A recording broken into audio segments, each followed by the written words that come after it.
Yo, salut à tous et bienvenue dans cette vidéo dans laquelle vous allez vous demander un petit peu ce que vous foutez là, et c'est parfaitement légitime. Le pourquoi du comment existe cette vidéo est très simple. Il existe depuis plusieurs mois un podcast audio qui s'appelle Le Plaisir de Partager sur iTunes, sur Spotify, sur Amazon. Je vous en ai déjà parlé, plus sur iTunes d'ailleurs, sur l'application podcast qui est dédiée. Ce podcast audio, chaque semaine, au début, on faisait une review avec quelqu'un, on parlait de l'actualité, on parlait ensuite de la spécificité de la personne. Donc il y avait du VMware par exemple, il y a eu également de la radio et du podcast justement, puisqu'on a eu un invité qui faisait de la radio et du podcast. On a parlé de diverses choses, ça gravite toujours autour d'Apple, autour de Tesla, autour de l'actualité tech, et ça se recoupe un petit peu avec une revue vidéo que je faisais pour vous en 2020 qui s'appelait la revue de presse. C'était un test, ça a duré 4 semaines parce que ça m'a vite saoulé en fait de devoir lister toutes les news etc. durant la semaine pour ensuite les partager en vidéo, et il n'y avait pas le côté trop fun dedans. Est arrivé donc fin d'année dernière, 2 ans après, le podcast audio, parce que j'ai toujours voulu avoir un podcast audio, donc je me suis dit, je vais tester, et régulièrement ce podcast audio, il est dans les 10 meilleurs podcasts français. Vous attendiez réellement un podcast audio, et je suis excessivement fier et heureux de partager ça avec vous. Depuis décembre, ce podcast audio, il se passe plus grand chose en fait dessus, très honnêtement. Tesla Therapy est arrivé, Locan Classics est arrivé, il y a eu plein de choses. Je suis quelqu'un qui lance toujours plein de projets et qui s'inspire de certains pour en améliorer d'autres en fait. Donc Locan Classics c'est terminé, et le podcast audio, la semaine dernière je me disais, ce qui me manque en fait c'est réellement d'avoir du retour. J'ai pas de retour dans le podcast audio quand je partage des choses avec vous dedans. Les commentaires ne sont pas là pour ça, les commentaires ils sont là pour le show, pour dire si le podcast lui-même est bien et pas l'épisode en particulier, et je cherchais un moyen d'avoir du retour. Et sur Discord, le Discord est vraiment ultra stylé. La suggestion a été faite vous avez le lien dans la description du Discord comme d'habitude, la suggestion a été faite de faire un podcast audio-vidéo, un peu comme font les grands, un peu comme fait MKBHD, je m'inspire très clairement du sujet. L'idée est de toujours avoir le podcast audio, la base c'est le podcast audio, mais de le regrouper avec un petit soupçon de la revue de presse de 2020, dans lequel je vais filmer l'enregistrement de ce podcast audio, le proposer sur YouTube, et là sur YouTube il y a les commentaires et vous pouvez réagir. Ça me fait, je vous mens pas, une vidéo facile durant le week-end sur YouTube pour me rappeler à votre bon souvenir et que vous ne m'oubliez pas d'ici au début de la semaine prochaine. C'est quelque chose que je peux facilement partager sur le site également. Et donc le podcast audio qui était un truc super fun parce que j'adore parler dans un micro, je trouve ça cool, la diffusion je trouve ça super sympa aussi, le fait qu'il n'y ait pas de retour, et bien en fait je m'en affranchis en le publiant sur d'autres plateformes. Donc c'est la vidéo que vous allez voir là, et c'est pour ça que le setup du bureau change un petit peu. Donc la grosse softbox, je vais vous en parler, il y a un article qui est écrit qui sortira la semaine prochaine ou la semaine d'après, je sais plus, et on est en mode enregistrement audio, donc avec le micro, avec les 2 studios display qui sont là évidemment, et vous allez aller en face. Ça reste totalement ouvert, puisqu'ensuite la priorité est toujours à l'audio. Donc tout ce que je vous explique là, j'ai pas forcément envie de l'expliquer dans le podcast audio. Ça reste toujours ouvert, et je vous laisse, vous, dans les commentaires, me dire ce que vous en avez pensé une fois que vous aurez regardé cette chronique. Il n'y aura pas cette intro à chaque fois, c'est juste que c'est la première fois, donc je le fais. Là, vous allez me filmer de face et être en incrustation sur un screencast, comme quand je vous fais un tutoriel, de telle sorte que vous voyez les sujets d'actualité que je partage sur la page web, la page Firefox que j'ai ouverte devant moi. C'est une solution. L'autre solution à laquelle je pensais, c'était tout simplement de filmer comme ceci et d'avoir juste l'audio du micro en plus par-dessus, c'est tout. Mais que vous voyez juste ma gueule pendant les 30 minutes que peut durer ce podcast audio, ou d'avoir le screencast. Vous me direz encore une fois, je pense que le screencast c'est bien parce que ça permet d'avoir une valeur ajoutée au podcast vidéo, de voir ce dont je parle, et des fois il y a des photos etc. À l'audio c'est dur d'expliquer, mais là ça sera par définition plus visuel.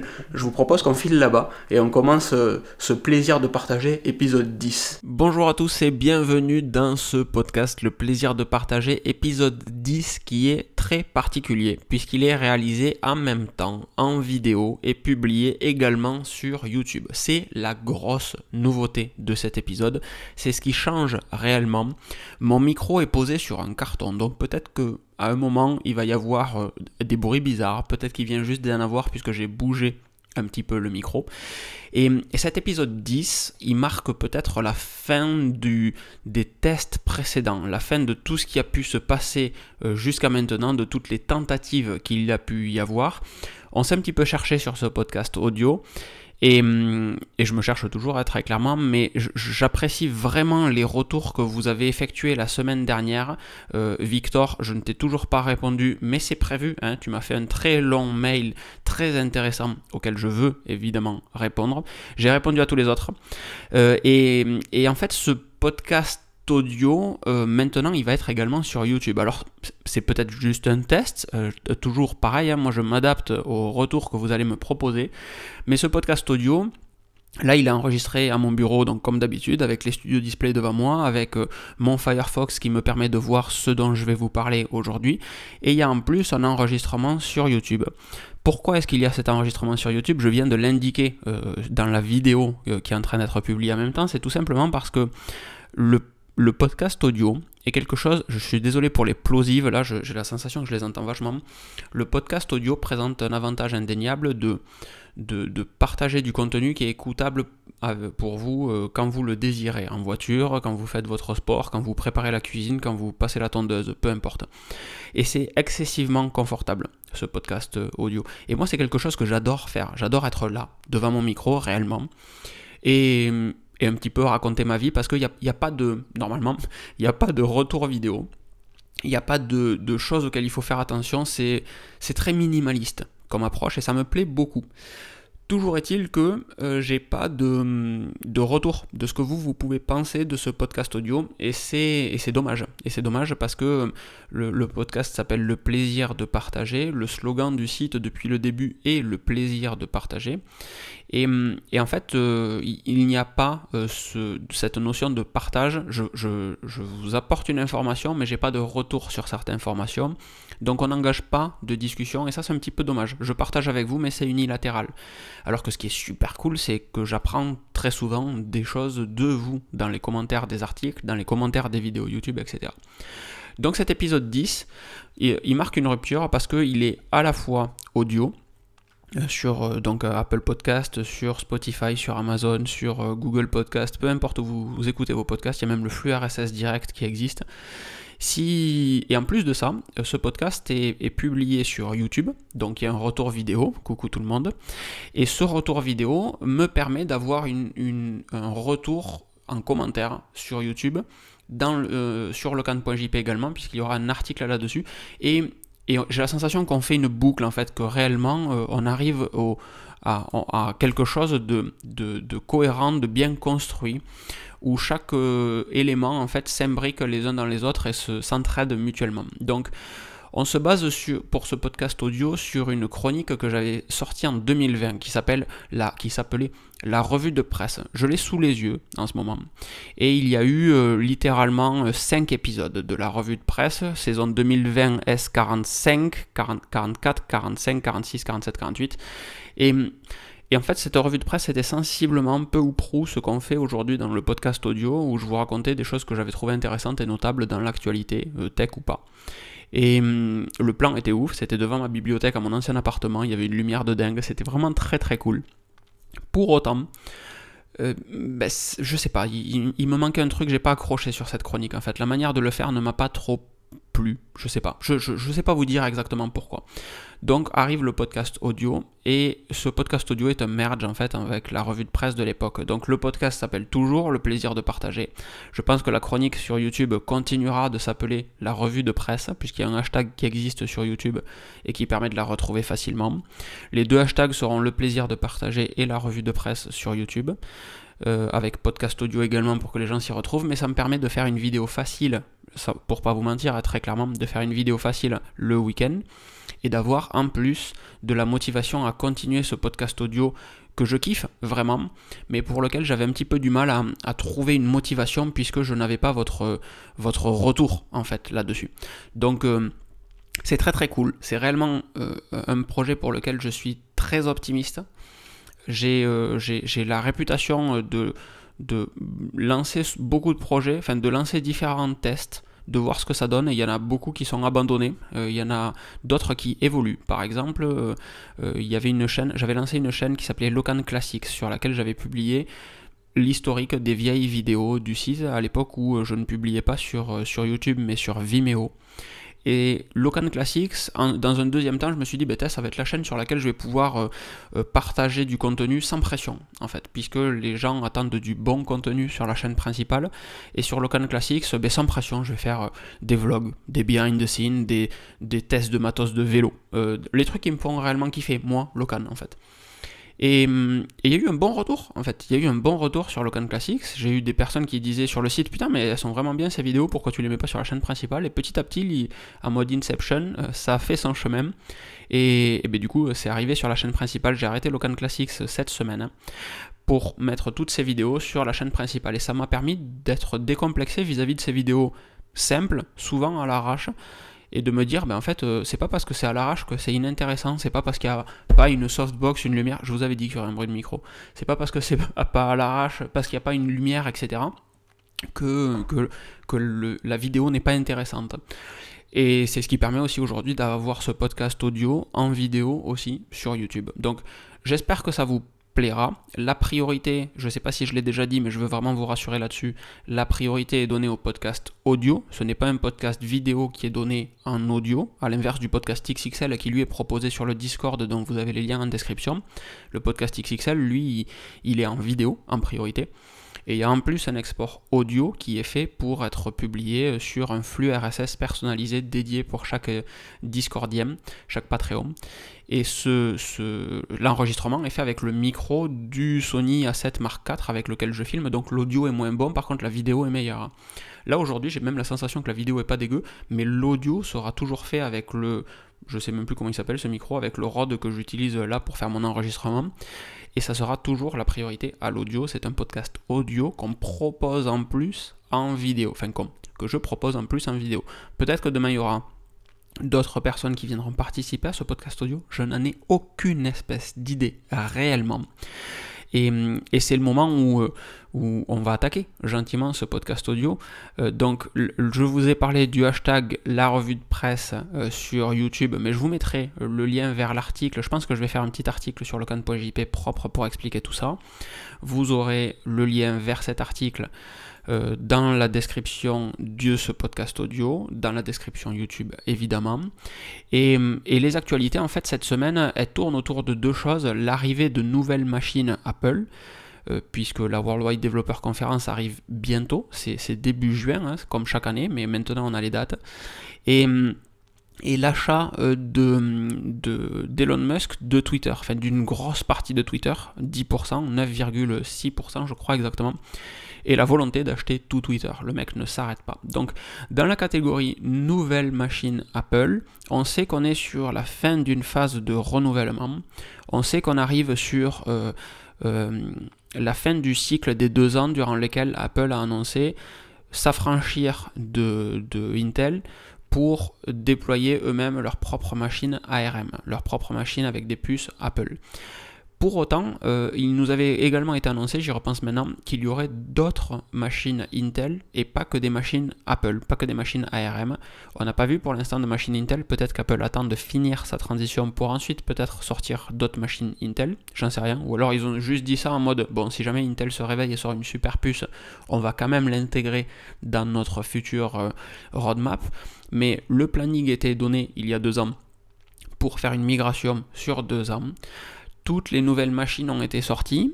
Il ne reste que le Mac Pro à mettre à jour. Donc le Mac Pro, quand on voit le Mac Studio, la bestiole que c'est, on suppose que le Mac Pro sera colossal en fait en termes de puissance. Et on a des nouvelles machines, on sait qu'il y a un Mac Mini qui doit arriver, on sait qu'il y a un Mac Mini qui doit être mis à jour. Et on a également des infos sur des nouveaux tests d'Apple et de produits, avec un MacBook Air avec une puce M2 qui arriverait. La puce M2, elle aurait 8 cœurs de CPU contre 4 cœurs actuellement. 8 cœurs de CPU et 10 cœurs de GPU. Actuellement, on a toujours 8 cœurs de CPU. Bien, je me souviens plus exactement, je suis désolé, je suis pas super bon techniquement sur cette partie-là, je l'ai un peu oublié, ça fait un moment que le M1 est sorti. Le M1 avait, si je dis pas de bêtises, 8 cœurs de CPU, 4 cœurs efficients, 4 cœurs performants.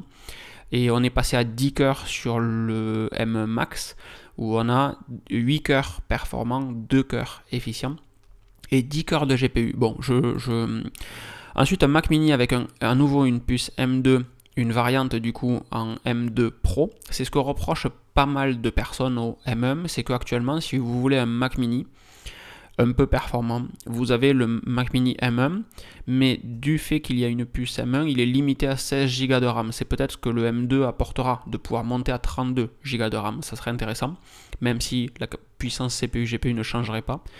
Et ce simple fait de pouvoir proposer un Mac mini un petit peu plus puissant, c'est réellement entendu par beaucoup de personnes. Quand j'ai fait le test du Mac Studio, j'ai eu énormément de commentaires YouTube de personnes qui voulaient une machine avec plus de patates que le M1, mais pas autant de patates que le M1 Max, parce que ça ne sert pas à grand monde, et un M1 Pro était attendu. Vraiment, beaucoup de personnes le souhaitaient. Je suis en train de me rendre compte que je filme en 4K et que ça ne sert à rien du tout pour cette vidéo, mais c'est pas grave. Donc du coup, le Mac mini avec une puce M2 Pro, ça serait intéressant et c'est réellement attendu, à condition qu'on puisse monter sur du 32 Go de RAM sur le M2 et le M2 Pro. Ça peut être intéressant aussi pour éviter un phénomène de swapping, c'est-à-dire que quand il n'y a plus de place sur la mémoire, le processeur, en fait l'ordinateur vient écrire les données temporaires sur le SSD. Alors avant ça se faisait sur un disque dur, donc on se rendait très facilement compte quand on n'avait plus de capacité mémoire parce que les temps d'accès étaient profondément longs sur un disque dur traditionnel. Là maintenant que toutes les machines ont des SSD, eh bien en fait on ne se rend pas forcément compte. L'autre jour, madame faisait un encodage sur iMovie, sur mon ancien MacBook Pro M1, qui du coup avait à 16 Go de RAM. Et en fait, on avait 10 Go de swap sur le SSD. Donc évidemment, ça défonce le SSD, en parlant poliment. Hein, ça entame clairement sa durée de vie, son espérance de vie.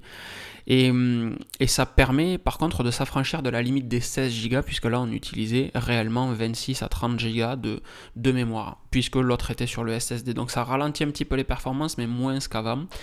Et ce Mac mini avec une puce M2 et une puce M2 Pro, il est réellement attendu, parce que beaucoup de personnes ont juste besoin d'une machine un peu plus puissante qu'un M1 classique. Et même souvent juste avec un peu plus de mémoire que le M1 classique. En termes de puissance, le M1 est très très bien. Par contre, la limitation à 16 Go, elle est trop faible.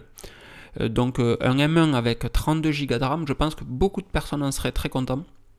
Mais il n'existe pas actuellement. Donc Apple travaillerait là-dessus, sur un MacBook Pro 13 pouces d'entrée de gamme avec une puce M2. Donc est-ce que ça sera un modèle avec une touch bar ou pas? Mais bon, voilà, peut-être.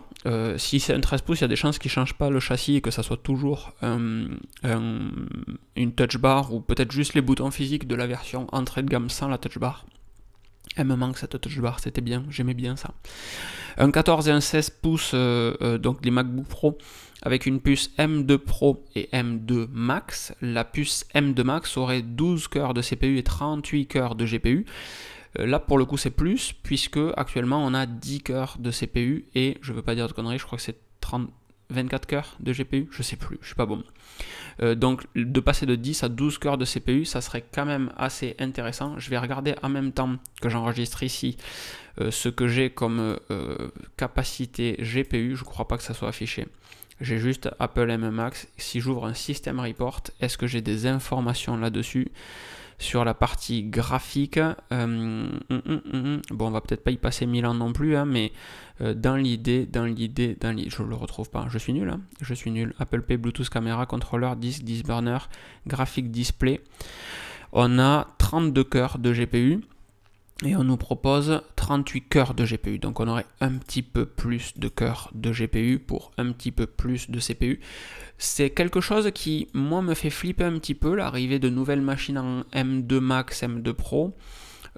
Pourquoi? Parce que ça veut dire qu'on aurait un renouvellement annuel des puces sur ces machines.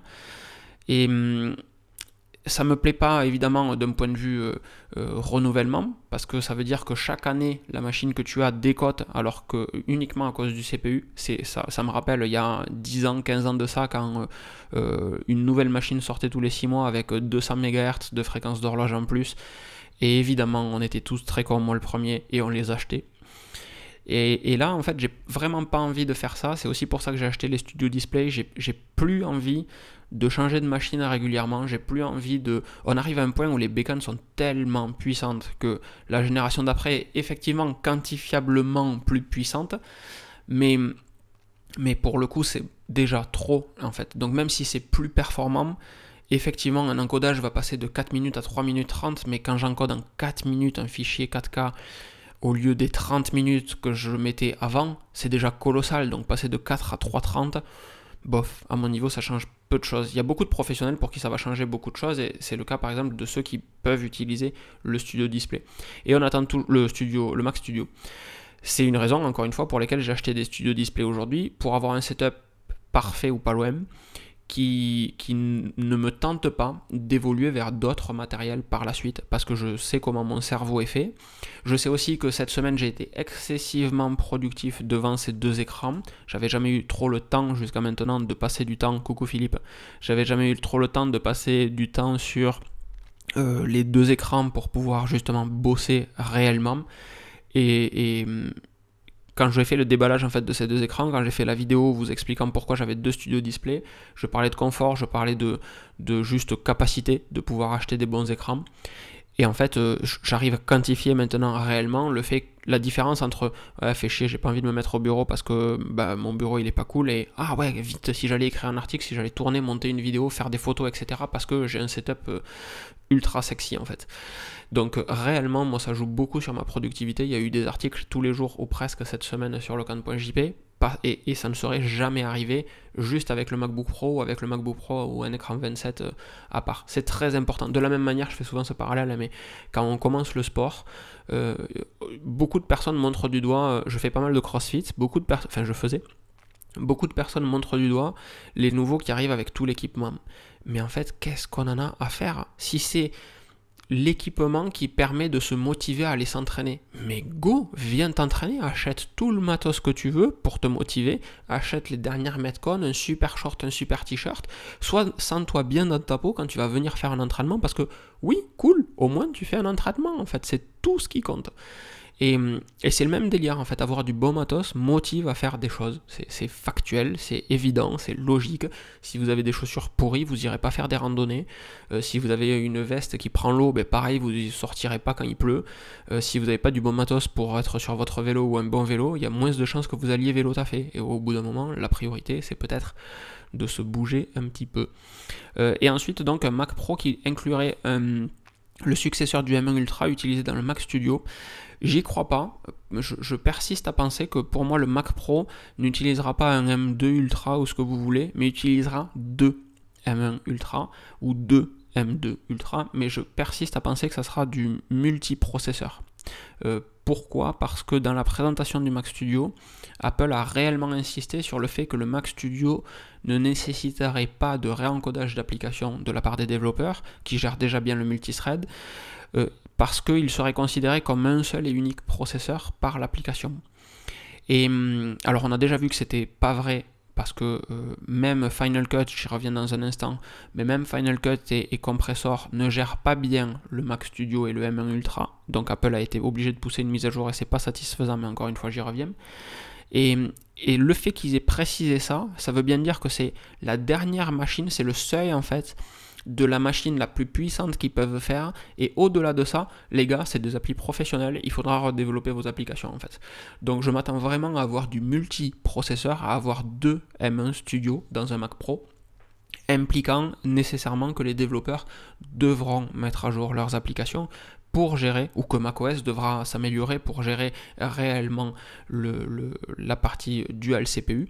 Et ça me fait, je réfléchis à voix haute, mais l'annonce de ce Mac Pro, on l'attend pour la Worldwide Developer Conference, donc la conférence des développeurs annuelle en juin, et c'est la conférence durant laquelle Apple présente les nouveaux systèmes d'exploitation Mac, iOS, etc. Et donc il y a de très fortes chances qu'à ce moment-là, on nous dise, regardez, ça c'est la nouvelle version de macOS, et cette nouvelle version de macOS, oh c'est génial, elle va savoir gérer le multiprocesseur pour le nouveau Mac Pro. Le timing serait juste parfait, si c'était réellement ça.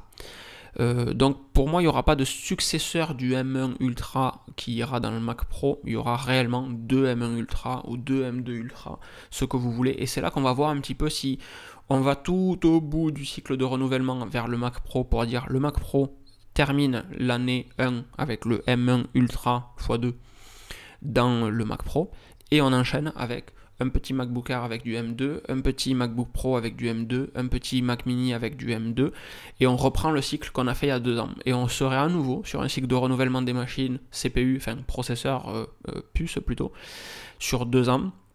Et ça me semble assez cohérent et ça me semble même assez intelligent. Donc à voir ce que compte faire Apple là-dessus, mais je trouve que ce serait quand même une bonne idée. Sur la partie, parce que j'en ai parlé tout à l'heure, donc je vais revenir dessus, Apple a mis à jour iMovie, Final Cut et Compressor. Alors, je sais plus qui m'avait mis dans les commentaires que Justine avait eu une version, donc c'est une youtubeuse américaine, qu'elle avait eu une version de Final Cut optimisée, une version bêta optimisée pour le Mac Studio et qu'elle avait réussi à avoir des rendus incroyable, super fort, super puissant, top moumoute avec le Mac Studio, qu'elle était pas loin de 2 fois la puissance du M1 Max sur le M1 Ultra.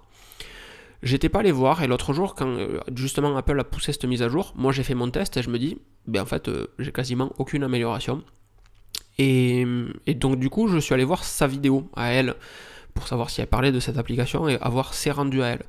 Et la personne a totalement pipoté puisque elle n'a jamais eu de version bêta. Quand j'ai regardé sa vidéo, c'est la même version que n'importe qui a et les temps de rendu sont pas si monstrueux que ça. Adobe Premiere a fait bien, fait mieux même pour une fois. Mais je n'ai nullement vu de rendu avec une version bêta de Final Cut. Donc c'est dommage les gars de partir sur de la désinformation comme ça, c'est vraiment triste, ça m'épuise un petit peu en fait, ça pourrait être très simple. Donc mise à jour de Final Cut, mise à jour de Compressor, mise à jour d'iMovie, et je m'attendais réellement, sincèrement à ce qu'Apple vienne proposer une version logicielle qui sache encoder plus efficacement, de manière plus efficiente, et bim, un autre coup dans le carton, il faut que je trouve un subterfuge pour ce carton. Et en réalité non. En fait, alors peut-être, ça vient aussi peut-être et sûrement de moi, de la manière dont j'encode, mais je suis au standard YouTube, au standard Final Cut sur tous mes encodages, toutes mes vidéos, tout ce que je filme également. Et en fait, j'ai du mal à comprendre que sur une machine comme ça, quand on fait un export, on soit entre 25 et 35% d'utilisation CPU, GPU, pas davantage en fait, 25-35%, tout doucement en fait l'export se fait. On a une chier de puissance dans cette machine, utilisez-la, faites des applications qui sachent utiliser tout ça. Et je trouve ça excessivement dommage que ça ne soit pas le cas. C'est vraiment, c'est dommage. Pour la suite, on a le Low Power Mode qui devrait être amélioré avec WatchOS 9, WatchOS 9. Actuellement, on a un Power Reserve Mode sur l'Apple Watch, c'est-à-dire que quand vous n'avez plus d'autonomie dessus, vous pouvez mettre votre watch en Power Reserve Mode et en fait elle ne fait plus rien que n'afficher l'heure. Alors que sur votre iPhone, quand vous n'avez plus d'autonomie, vous pouvez utiliser un Low Power Mode, un mode faible énergie, faible autonomie, je sais pas comment ça s'appelle en français, je suis désolé. Comment dites-vous déjà la Tour Eiffel, le baguette, ça fait partie de ce genre de situation où je me dis putain c'est tellement pompeux, tellement pédant de dire je me souviens plus en français alors que c'est ma langue naturelle, mais j'ai tous mes systèmes en anglais, donc ça fait des années que je n'ai pas vu un message d'erreur macOS, iOS ou quoi que ce soit en français. Donc évidemment on oublie. Donc ce Low Power Mode sur l'iPhone va ralentir la fréquence de rafraîchissement des mails, va arrêter plein de mises à jour qui se font en arrière-plan et dont vous n'avez même pas connaissance pour justement gagner un petit peu d'autonomie sur votre iPhone. Super cool. Et la même chose devrait arriver sur Apple Watch et ça c'est très très cool parce que jusqu'à maintenant, eh bien ça n'existait pas en fait, vous n'affichiez que l'heure, quand vous étiez en mode low power mode, vous n'aviez que l'heure, et vous ne faisiez rien d'autre. Je suis même pas sûr que le déverrouillage du Mac avec l'Apple Watch fonctionnait, je suis même pas sûr que vous pouviez faire un paiement avec, j'ai eu un ok, je suis désolé, je suis même pas sûr que vous pouviez faire un paiement, ça va rester dans le cut, voilà, c'est du live différé, mais bon ça sera mon excuse. C'est même pas dit que ça soit dans le... que vous puissiez faire un paiement avec votre Apple Watch si elle est en Power Reserve Mode. Donc avec WatchOS 9, on suppose, il y a des rumeurs que un low power mode ferait son apparition, et ça serait très très cool, enfin vraiment évidemment, ça serait très très cool, parce que ça n'existe pas et ça manque en fait, aussi simplement que ça manque. Donc ça c'est bien, mais il faudra voir ce que WatchOS 9 me permettra d'apporter. Donc Apple mettra à jour évidemment ses applications pour qu'elles soient moins énergivores en low power mode, pour décorréler un petit peu l'utilisation standard et l'utilisation low power mode, alors que là il y a juste une utilisation, j'utilise la patate comme que la montre me donne, et il faudra sûrement préparer un mode dégradé pour chaque application. Ça peut être très très cool, ça peut être très très cool.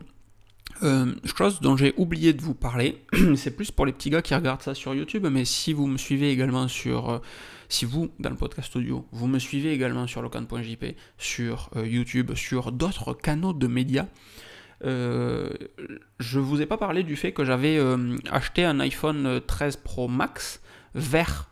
Et du coup je dois vous en parler en fait, très simplement, je l'avais totalement zappé pour faire très simple. J'ai pris une Apple Watch série 7 verte également, et j'aimerais bien vous parler des deux. Donc je pense que lundi soir, même si c'est le week-end de Pâques et que tout le monde est peut-être parti en vadrouille, lundi soir, je pense que je vais vous faire un article sur pourquoi est-ce que je suis parti d'un iPhone 13 Pro à un iPhone 13 Pro Max. C'est pas uniquement parce qu'il est vert, ça a été le déclencheur, mais c'est pas uniquement. Et pourquoi est-ce que j'ai pris une Apple Watch série 7 verte.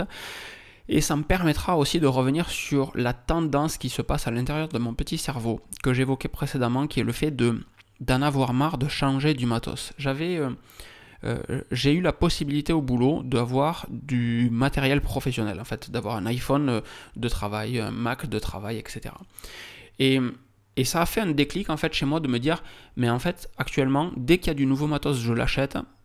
Déjà parce que je suis un gros geek et que ça me fait plaisir, très clairement, mais aussi et surtout pour le tester, que ça soit sur la chaîne YouTube, sur le site, etc., et pour pouvoir en parler. Bon, quand le Mac Studio est arrivé, à aucun moment je comptais le garder. Ça me chatouillait un petit peu parce que c'est quand même sexy comme machine, mais ça s'arrête là.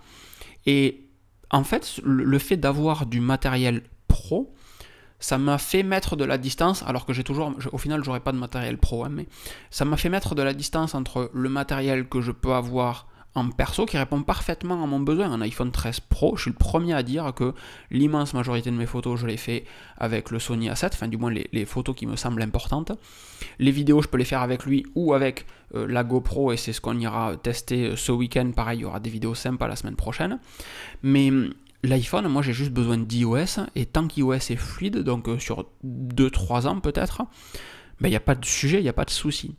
Donc l'article qui va arriver vient un petit peu dans ce sens-là, où je me fais plaisir. Je prends un iPhone 13 Pro Max parce que la notion de Max en fait est utile maintenant. Il vient en fait, spoiler alerte, il vient en fait compenser un iPad mini que j'aurais pu acheter en complément d'un iPhone 13 Pro. Voilà, j'ai un téléphone plus gros, avec iOS qui est moins limitant qu'iPadOS, sur lequel je peux faire plus de choses par définition, mais avec lequel j'ai aussi une facilité de saisie que j'aurais pu avoir, et de lecture, que j'aurais pu avoir avec un iPad mini ou un iPad tout court. Donc j'ai un seul device qui fait tout. Et le MacBook Pro M1 Max 64Go 4TB de SSD qui trône sur mon bureau, et avec lequel je suis capable de faire tout ce que je suis en train de faire en ce moment, enregistrer ce podcast audio dans GarageBand, avoir du Firefox qui tourne avec les différents trucs, avoir mon script d'un côté, enregistrer la vidéo et filmer l'écran, enfin filmer la vidéo et enregistrer l'écran en même temps, tout ça sans que le machin chauffe. Ceux qui sont sur YouTube voient qu'il est uniquement à 13% d'utilisation de puissance. C'est juste du confort incroyable.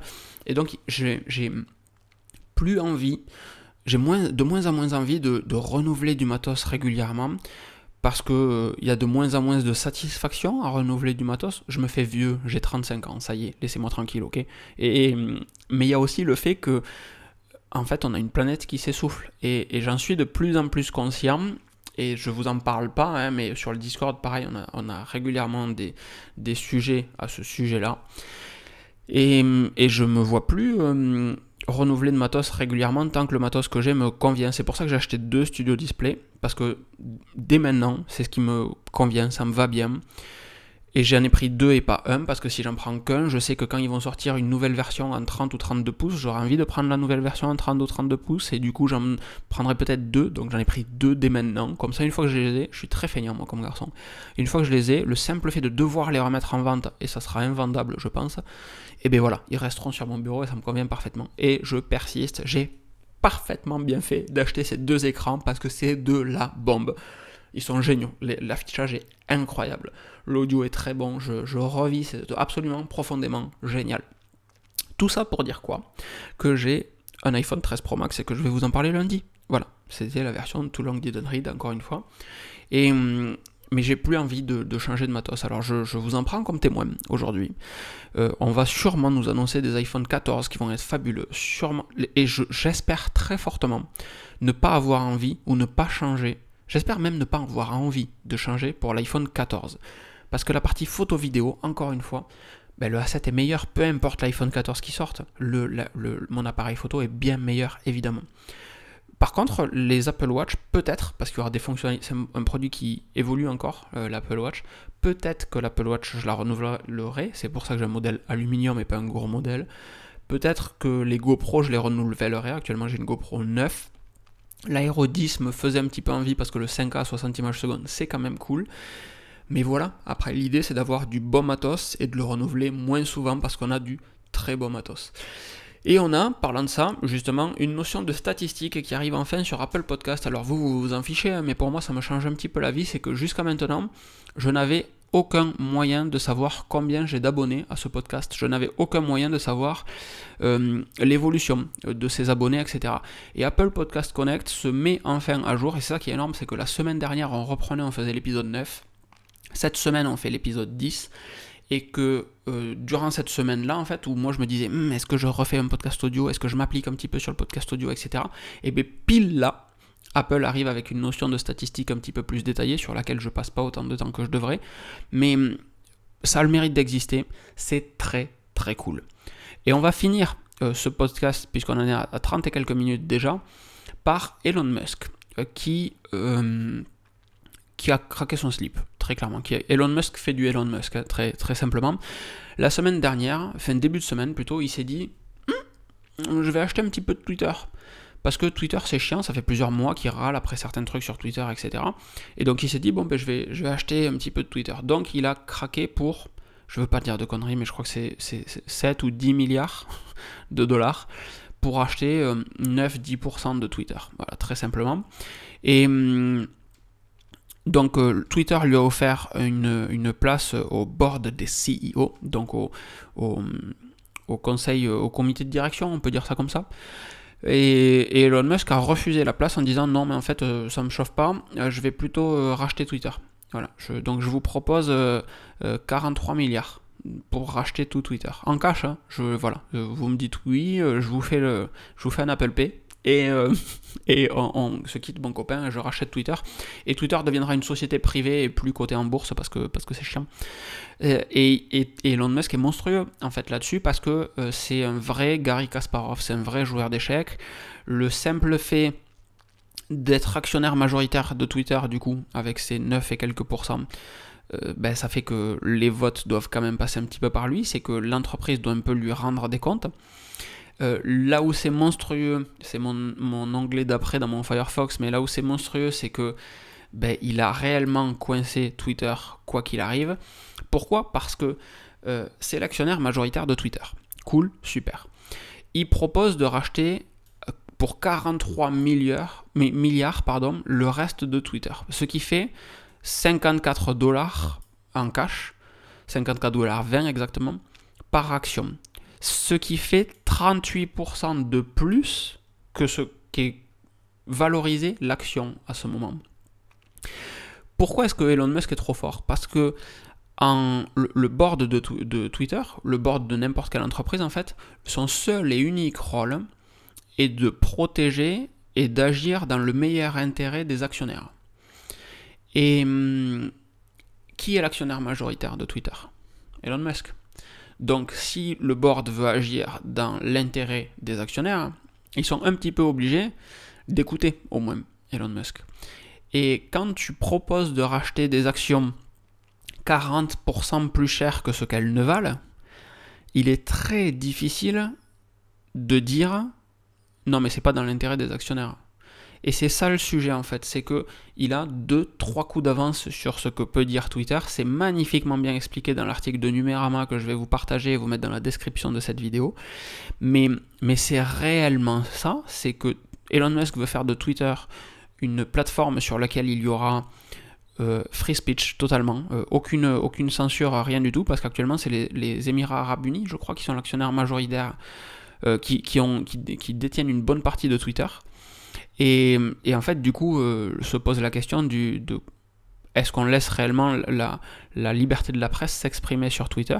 Elon Musk est persuadé que non, et donc il propose de racheter Twitter pour en faire une entreprise privée dirigée par lui-même. Bon, c'est un peu égocentrique, hein, et en faire ce qu'il veut pour que justement il n'y ait aucune censure dessus et que n'importe qui puisse faire quasi n'importe quoi.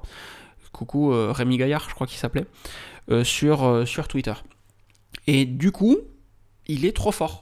Parce que il les a mis dans le coin du ring, là, en leur disant je vous rachète un petit peu. Eux ont fait des révérences en se disant ah, trop bien, tu vas être notre copain, viens, fais partie du COIR.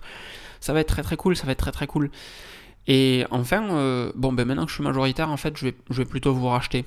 Parce que ça va pas assez vite, c'est chiant. Et il y a un petit côté Roi Arthur dans Kaamelott que j'aime beaucoup. Ça va pas assez vite, donc c'est chiant. Donc oui, c'est 9,2% de parts qu'il détient. Et il veut racheter du coup les 90,8% restants pour privatiser le réseau social. Donc, à moins que les personnes de Twitter arrivent à prouver que Elon Musk ne serait pas un bon gestionnaire, quand tu es l'homme le plus riche du monde, c'est un petit peu compliqué de te faire attaquer pour ça. Twitter finira privé, c'est juste une question de temps, je pense, de procédure potentiellement. Mais ça lui fait pas peur. Encore une fois, sur ses tweets, sur Tesla, etc., il se bat avec la SEC depuis des années, depuis 2 ans, je crois. Donc il se bat avec le gouvernement américain. Donc se battre avec Twitter, c'est a walk in a park pour lui, je pense. Et il n'en a un peu rien à faire. Voilà pour ce premier épisode de la nouvelle revue de presse, ce premier épisode de la version vidéo du podcast audio, ce premier épisode du plaisir de partager sur YouTube. Et je peux enfin vous dire, si ce podcast vous a plu, évidemment, mettez une note sur Apple Podcast, sur Spotify, sur Amazon Prime, sur Google Podcast Manager, c'est super. Podcast Manager, c'est pour moi, vous, c'est juste Google Podcast. C'est super important de mettre des notes, des commentaires. Évidemment, vous mettez des bons commentaires si vous a plu.